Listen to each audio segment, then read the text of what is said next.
5 minutes after 7 o'clock in Trinidad and Tobago as we head into the second hour of Morning Edition, an hour in which I kind of realize that we achieve a lot more as far as providing information for you that could assist in providing better opportunities for our citizens, better quality of life for them in many ways, fundraising events and different ventures. And what we're going to talk about now is something that is very, very relevant as we talk about different issues facing citizens in Trinidad and Tobago, because the Multiple Sclerosis Support Foundation will be officially launched at the end of the month, to be precise. In fact, it's going to be early next month on the 2nd of June that they're going to have an event. The World Multiple Sclerosis Day is on May the 30th, which coincides with Indian Arrival Day, and therefore they have double reason to celebrate. Their launch will be around the time of Multiple Sclerosis Awareness Day. And here to tell us more about both the launch, the date, May the 30th itself, why is this foundation being established, what do they hope to achieve.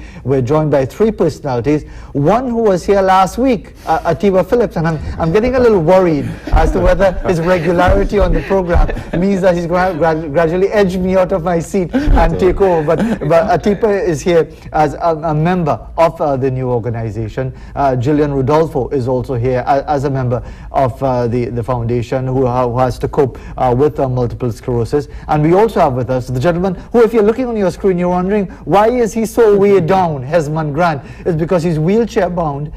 He is a sufferer with multiple sclerosis as well, but he's here with us, and we really appreciate the effort for you to get here with us. Good morning to you all. Thanks very much for joining us. Atiba, since you're the regular on the show now, tell us about the establishment of this foundation.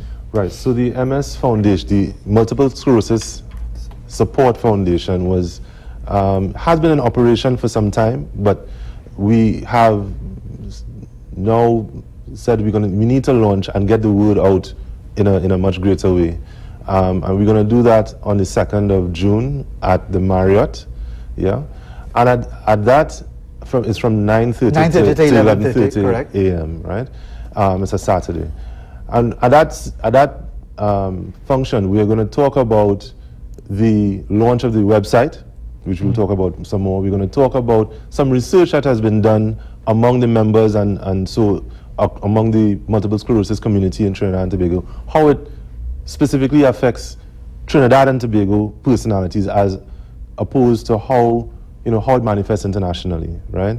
By the way, before you continue, the event that's going to be happening on Saturday, June the 2nd, as you said correctly, 9:30 to 11:30 at the Marriott at Invaders Bay. Is it by invitation only? Is it open to the public? No, it's open to the public. It's free, right?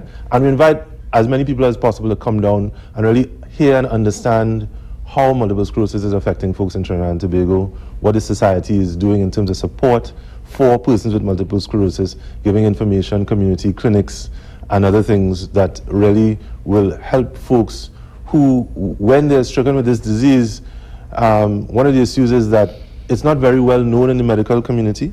So when persons get their initial attack and they go, a lot of times it's misdiagnosed, yeah?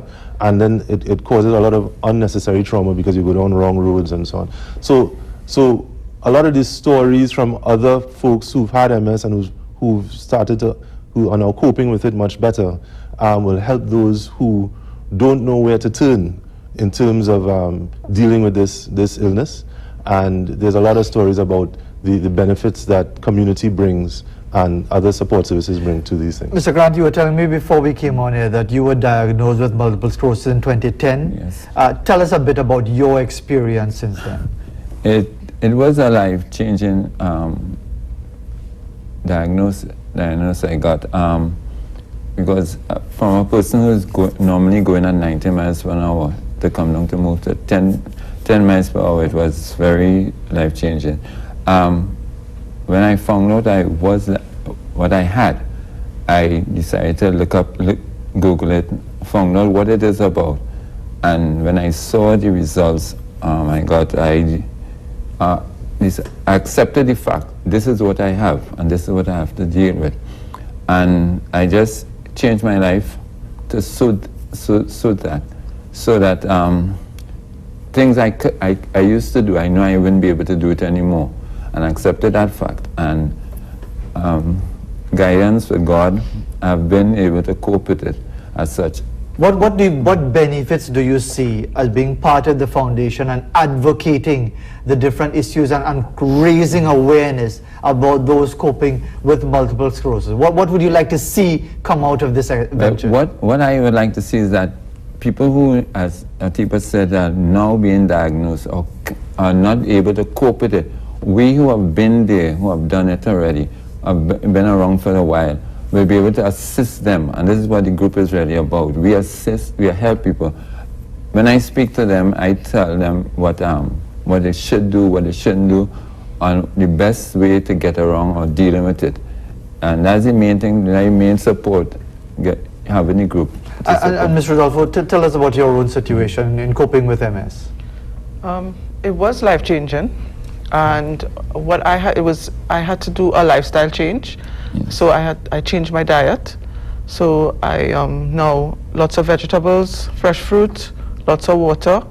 For me, it was humbling because, like Hesmond, I was a very active, do stuff all the time, very busy, and when I was diagnosed, I had to slow down tremendously. I was unable to work for like 2 years, and it was an eye-opener. Is there also a level of misunderstanding of, like, if you were to tell somebody, I have MS, do people even understand what you're talking about? No, 90% of the persons don't, because they look at you, you don't look sick, you sick with MS? Exactly, I mean, people might be watching this right now and say, Mr. Grant is in a wheelchair, you're sitting down here, you look quite normal and mobile and so on, but how challenging has it been in that sense, as far as your lifestyle? What I can say is, it depends on your personality. Yes. It would affect you in a negative way. After I was diagnosed with MS, as I said, I recognized that I had to be more positive. As Hesmond said as well, understand and accept what this disease is about, take my medication, follow doctor's instructions, and when I was first diagnosed, I would share, I had lost my mobility, I had lost my motor skills. I was unable to feed myself, and with support, which is very important from my relatives, my cousins, my mom, my brothers, it has helped me, tremendously. Support, that's great to hear. And being a member of the Support Foundation, they provide services like physiotherapy, occupational therapy,